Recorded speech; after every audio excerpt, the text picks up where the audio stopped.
Friends, have you ever noticed that life constantly throws difficult questions at us? Questions that don't have an easy right or wrong answer.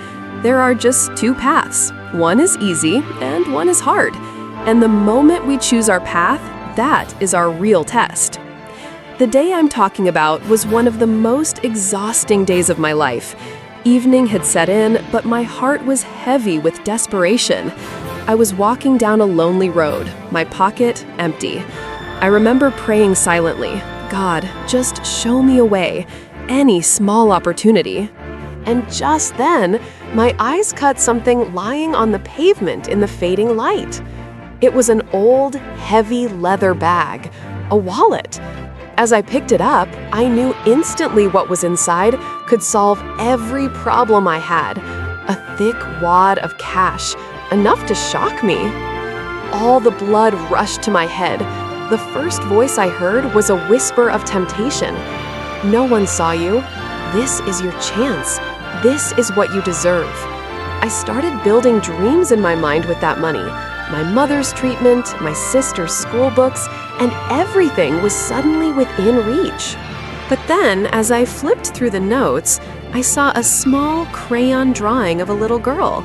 A simple picture, perhaps a gift for her father. Behind it, a small visiting card.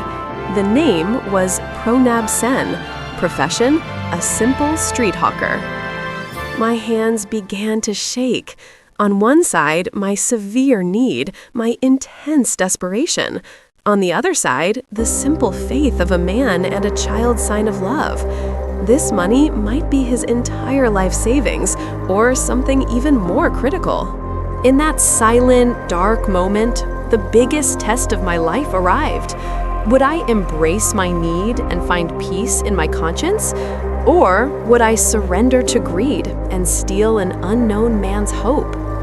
The decision I made that night proved what kind of person I truly was. That is the story I will tell you today. This is a story of integrity, a story of empathy, and a story about finding the answer to life's hardest question. I held that wallet tightly, as if I had found the world's most valuable treasure. But the funny thing is, the little girl's crayon drawing felt heavier than the thick stack of notes inside. I walked straight home with the wallet. I couldn't sleep all night. Even when I switched off the lights, my mind was illuminated by a fierce battle between the darkness of greed and the light of my conscience. Greed whispered, "Just think. If you take this money, you can pay your rent this month, buy your sister's school books, and you will be free from anxiety for an entire week." But conscience repeatedly brought the little girl's picture to the forefront. It said, "This money belongs to Pronab Sen, a man who earns his living by hawking simple goods. This money is likely for his daughter's medical treatment, or perhaps his entire monthly capital. Your one night of peace will leave him ruined forever." Morning came. The wallet was still on my bedside table. I realized that if I didn't return the money now, I would be selling my soul for a price far less than the currency inside the bag. I quickly took the visiting card. I dialed the number. The first time, it rang and cut off. The second time, I heard a tired, almost choked voice on the other end. "Hello? Who is this?" I said, "Are you Pronab Sen?" He replied, "Yes, I am. What do you need?" I said, "Last night, did you lose something?" As soon as he heard the words, a long, deep sigh came from the other end. Pranab Sen's voice cracked. He said, "I lost everything. I lost everything. A wallet. Inside was my daughter's drawing and all the money I had saved in my life." I asked him, "Do you remember where you lost it?" He said, "Near the bus stand when I hurriedly took a rickshaw. I have been searching ever since. I haven't eaten since last night. I am finished." I told him, "Be calm. Your wallet is with me, and all your money is safe." I heard a sound of pure crying from the other end. It was the crying of joy, the crying of relief. He kept asking, "Where are you? I'm coming right now. May God bless you." I asked him to meet me near a park. When he arrived, I saw him wearing old, grease-stained clothes. His eyes were swollen. He probably hadn't slept at all. When I handed the wallet to him, he didn't even count the money. He just clutched the bag to his chest, as if he had recovered a lost child. He looked at me. There was a deep sea of gratitude in his eyes. He took out a handful of money from his pocket, stretching it towards me, and said, "Brother, please keep this money. This is the reward for returning the most valuable thing in my life." I held his hand and said gently, "No, Dada. I just did my duty as a human being. The relief I see in your eyes is the biggest reward for me. No amount of money can buy that." Pranab Sen hugged me tightly. That day, I returned home empty-handed, but the satisfaction in my heart was something that 1,000 rupees could not have bought. My financial difficulties didn't disappear, but I learned that integrity is the invisible capital that allows you to purchase life's most valuable asset, self-respect. We all want success in life, don't we? But what kind of success do we seek? We seek instant success, to get rich overnight, to solve all our problems in a month. I want to tell you the story of this very impatience of ours. Let's imagine two friends. One was Akash and the other was Kunal. Both were highly ambitious and both started a business around the same time. Kunal was very restless. He believed that if an idea didn't go viral within a month, it was a failure. He changed his business every 6 months. Sometimes online marketing, sometimes handicrafts, sometimes share trading.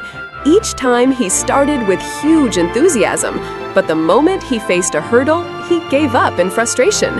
He always said, "Life is short, so we must find shortcuts." On the other hand was Akash. Akash was calm and steady.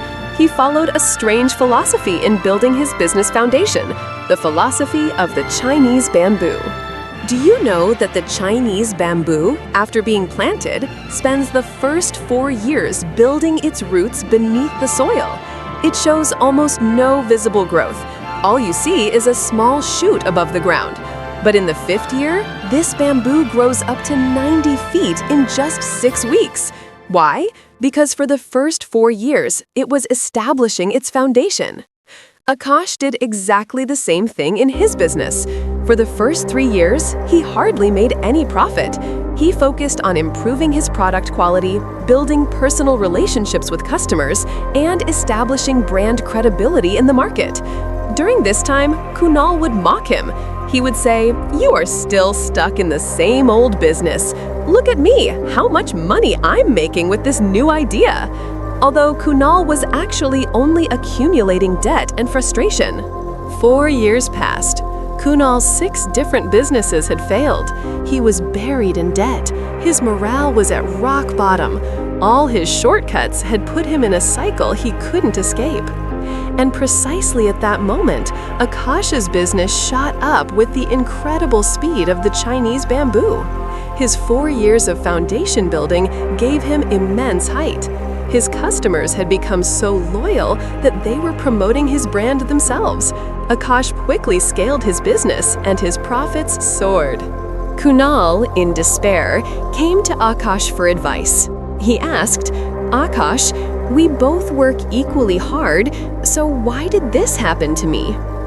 Akash then told Kunal the story of the Chinese bamboo.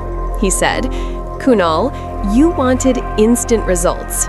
You always wanted to see the rapid growth of the tree, but you didn't have the patience to build the life-giving roots beneath the soil. You gave up before you reached the 5th year." Kunal realized his mistake that day. He learned that permanent success in life doesn't come from shortcuts. Success is a long-term process. We too must have such patience in life. When it seems like nothing is happening, remember that we might just be strengthening our roots beneath the surface. Patience is the first seed of lasting success. So friends, today we heard 2 stories. Both began in the midst of life's difficult circumstances. In the first story, we saw how our needs affect our mindset. Samit could have easily taken the money from the wallet and solved his immediate problems. Society might not have blamed him, but he did not surrender to greed. He proved that your worth is not determined by the money in your pocket, but by the clarity of your conscience. Let us never forget this lesson. And the second story taught us that the race of life is not a 100-meter dash, it's a marathon. Many in our society look for success like instant noodles ready in 5 minutes. But true success comes like the Chinese bamboo, which patiently builds its foundation over a long period. Success achieved hastily fades quickly, but a foundation built with patience elevates you to the top permanently. Now close your eyes for a moment and think. What is your biggest Chinese bamboo moment right now? What is the one thing you are being impatient about and are thinking of giving up? And whenever a moral question arises in your life, remember the picture drawn by Pronab Sen's daughter. Life will give us opportunities every day. It will take small and large tests. To pass these tests, you don't need money or power. You just need a little honest courage and a little bit of patience. If you remember just one thing from this session, let it be honest with yourself and trust your process. Your success is only a matter of time.